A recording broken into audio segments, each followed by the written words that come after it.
السلام علیکم خواتین و حضرات، قرآن فہمی کے سلسلہ سوالات اور جوابات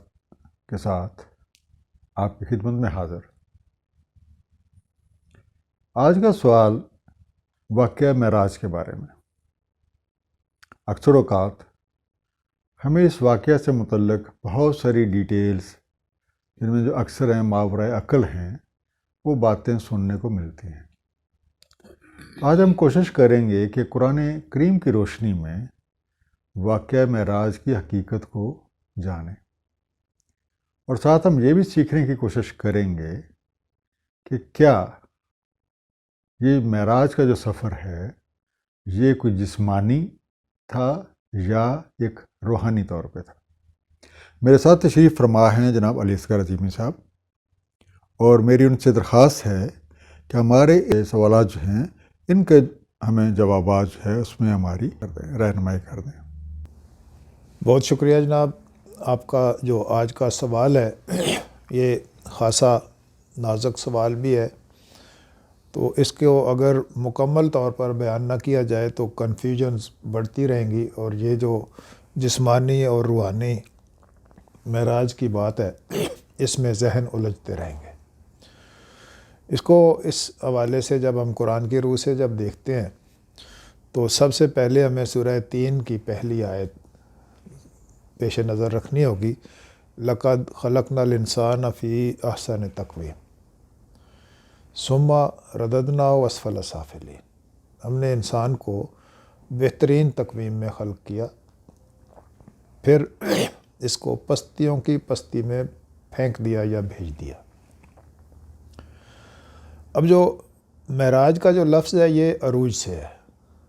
عروج بلندی یا رفعت کو کہتے ہیں، اور اس کے اگینسٹ جو دوسرا لفظ ہے وہ پستی کا ہے، اسفل سافلین کا ہے۔ ہم چونکہ مادی وجود کے ساتھ اس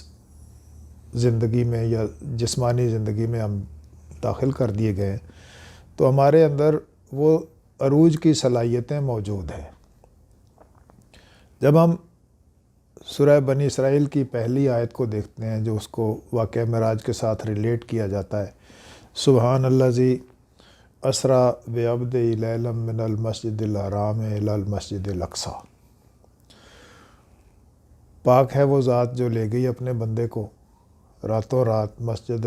الحرام سے مسجد الاقصیٰ تک، اور جس کے ماحول میں ہم نے برکتیں رکھی ہوئی ہیں۔ مجھ سے کسی اور موقع پہ یہ سوال بھی کیا گیا، تو میں نے وہاں بھی یہ بات کر دی کہ جس طرح سارے لوگ علماء حضرات اس واقعے کو بیان کرتے ہیں، توجیحات پیش کرتے ہیں اور ماورائے عقل قسم کی باتیں کرتے ہیں، تو وہ چونکہ باتیں سمجھ نہیں آتی، اس لیے بہتر یہ ہوگا کہ ہم واقعہ معراج کی تفصیل جاننے کے لیے واقعہ معراج میں شامل ہو جائیں۔ تو جب میری اس بات پہ وہ جو سوال کرنے والے صاحب تھے انہیں بڑا غصہ آیا کہ جی یہ تو انبیاء سابقہ جتنے بھی تھے ان کو بھی یہ صلاحیت حاصل نہیں تھی، تو ہم معراج کیسے کر سکتے ہیں یا دیکھ سکتے ہیں؟ تو میں نے ان سے یہ عرض کی کہ یہ میں نہیں کہہ رہا، یہ رسول اللہ صلی اللہ علیہ وسلم کا فرمان ہے اور حدیث شریف ہے کہ الصلاۃ معراج المومنین، حضور نے فرمایا۔ تو جب حضور نے فرمایا تو یہ بیس لیس بات تو ہے نہیں، مومنین کو معراج ہو سکتی ہے۔ ہم غور کریں، ہم اپنے آپ پہ، میں بھی سوچوں آپ بھی دیکھیں، ناظرین سے بھی ریکویسٹ ہے کہ کبھی اس حدیث کو جانتے ہوئے بھی ہم کبھی نماز کے لیے مسجد گئے، مصلی پہ کھڑے ہوئے، تو ہم نے کبھی یہ نہیں سوچا کہ ہمیں معراج بھی ہو سکتی ہے، جبکہ عمومی طرز فکر یہ ہے کہ یہ تو ہو ہی نہیں سکتا۔ تو اس کے لیے جب حضور نے فرما دیا تو لازم بات ہے۔ اب اس کے لیے پہلی بات یہ ہے کہ صلاۃ کا سسٹم اور الصلاۃ کیا ہے، کیسے ہوگی۔ کم از کم ایک مرتبہ بندہ یہ سوچ کے جائے تو صحیح، جی ہونا نہ ہونا بعد کی بات ہے، حضور نے فرمایا ہے تو ہو بھی سکتی ہے۔ یہ پہلی جو تبدیلی ہے ذہن کے اندر یہ ہونی چاہیے، اللہ کرے گا ہو بھی جائے گی۔ اب ہم اس کو اس حوالے سے دیکھتے ہیں، میں نے ان صاحب سے بھی بات کی تھی، تو میں نے ان کو کہا جو سورہ بنی اسرائیل کی پہلی آیت ہے اس میں کہا جا رہا ہے کہ پاک ہے وہ ذات جو لے گئی اپنے بندے کو، تو اگر کوئی بندہ بن جائے تو اسے پاک ذات معراج کرا سکتی ہے۔ تو دوسری جو حدیث شریف کا معاملہ تھا اس میں مومنین کی بات کی گئی تھی، اگر کوئی بندہ مومن ہو اور وہ الصلاۃ کے پروگرام سے واقف ہو جائے تو اس کو معراج کی حقیقت کھولی جا سکتی ہے۔ اب ہم اس کو الفاظ میں جتنا بیان کریں گے تو یہ کنفیوزنگ رہے گا، اور اس بات پہ جذباتی انداز میں بھی لوگ ڈیل کر سکتے ہیں۔ تو ہماری کوشش یہ ہے کہ ہم الصلاۃ کے اس سسٹم پہ کبھی بات کریں گے کہ صلاۃ کیا ہے اور یہ اس کے معاملات کیسے ہیں، اور اس کے اندر معراج کا جو عنصر ہے وہ تو سورہ 3 کی جو آیات ہم نے تلاوت کی اس میں یہ بات بتائی گئی ہے کہ انسان کے پاس یہ بہترین تقویم میں خلق کیے جانے کی اس کا قوام بہترین والا ہے، لیکن اس کو پستیوں میں پھینک دیا۔ اِلَّا الَّذِينَ آمَنُوا وَعَمِلُوا الصَّالِحَاتِ، سورہ 3 کو آگے پڑھ لیجئے کہ مگر وہ لوگ جنہوں نے جو ایمان لائے اور عمل صالح کر لیے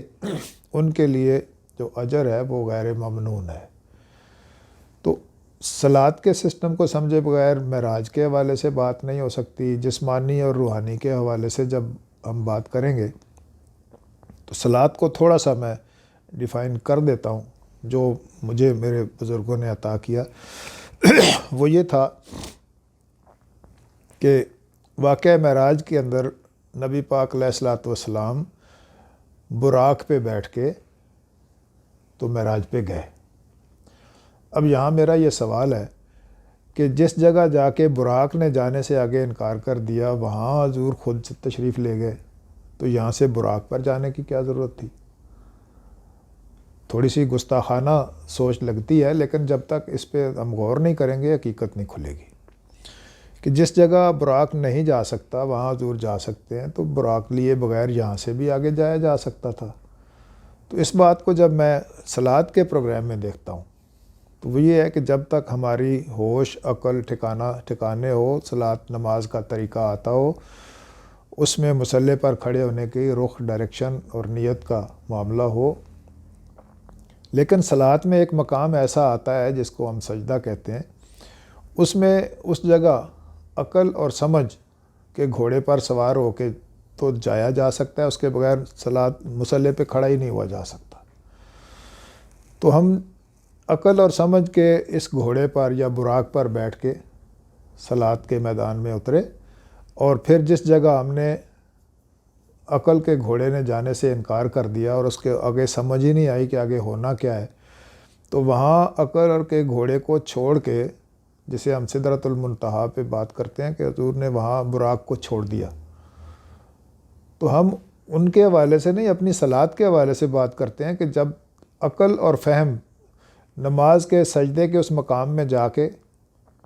ایک جگہ چھوڑنا پڑے گا۔ اگر ہم نہیں چھوڑیں گے تو پھر جو اگلی منزلیں ہیں وہ براق کے ساتھ اور گھوڑے کے ساتھ یا اس سواری کے ساتھ آگے طے ہی نہیں ہوتی۔ تو وہاں جو جنون کا سسٹم ہے وہ کام کرتا ہے۔ تو میں ایک موقع پہ مجھے بزرگوں نے ایک ٹاسک دیا تھا کہ مسجد سے نماز پڑھتے ہوئے جو لوگ باہر نکلتے ہیں ان کو جائزہ لینا ہے کہ وہ کیسے نکلتے ہیں اور کیا ہو رہا ہے۔ تو بہت سارے لوگ اس طرح سے ماتھے پہ بل پڑے ہوئے نکلتے ہیں، کسی کے اندر خوشی کی بات نہیں ہوتی کہ ہم بہت اعلیٰ کام کر کے آئیں۔ تو وہ جب بات یہ بتائی گئی کہ جن کو صلاۃ کے سسٹم میں وہ عروج حاصل نہیں ہوتا وہ رنجیدہ حالت میں باہر آتے ہیں، تو عقل اور سمجھ کے گھوڑے پہ بیٹھ کے جانا ہے، اور عروج کی وہ منزلیں جہاں عقل اور سمجھ کا کوئی مداخلت ہے ہی نہیں، کوئی دوسری چیز جا ہی نہیں سکتی، وہاں آپ پورے سسٹم کو چھوڑ کے جاتے ہیں۔ تو ہمارے ساتھ پرابلم یہ ہوتا ہے کہ ہم نماز میں اپنے وجود کے سسٹم کو یا عقل اور سمجھ کو جس جگہ گم ہو جانا چاہیے وہ ہمیں حاصل نہیں ہوتی۔ تو آسان سی بات یہ کر دیتے ہیں کہ اگر ہم بندہ بن جائیں اور بندگی اختیار کر لیں تو پھر پاک ذات کوئی ایسا بندوبست کر دے گی کہ ہمیں یہ پوچھنے کی ضرورت نہیں ہوگی کہ یہ جسمانی اور روحانی اور کیسے اور کیوں. پھر بہت ساری جگہوں پہ ڈرامائی تشکیل کی طرح لوگوں نے کہا کہ یہ وہ آسمان پہ پہنچے، پھر دروازہ ناک کیا، پھر اندر سے پوچھا گیا کون ہے، کیوں آیا ہے، اور اس قسم کی جو باتیں کی جاتی ہیں تو یہ گستاخی کی طرف معاملہ چل نکلتا ہے. تو معراج کا لفظ عروج سے ہے، اور پستی اسفل سافلین کا جو معاملہ ہے وہ ہمارے جسمانی وجودی سسٹم کے ساتھ ہے. تو عروج کے لیے ہمیں صلات کے سسٹم میں داخل ہونا پڑے گا، اور عقل اور سمجھ کے گھوڑے اور براق پہ بیٹھ کے، چونکہ حضور نے فرما دیا کہ صلات مومن کی معراج ہے، تو ہمیں معراج کو سوال پوچھنے کی بجائے اس معراج میں داخل ہونے کی کوشش کی جائے. اور جو لوگ اس سفر سے یا اس حقیقت سے آشنا ہیں ان کے ساتھ رہ کے ہم اس کو حاصل کر سکتے ہیں. اللہ تعالیٰ ہمیں آسانیاں عطا فرمائے. سر بہت شکریہ. اللہ تعالیٰ آپ کو جزائے خیر دے، اور اللہ کریم ہم سب کو ان سارے معاملات کو ایک بالکل غیر جانبدار طریقے سے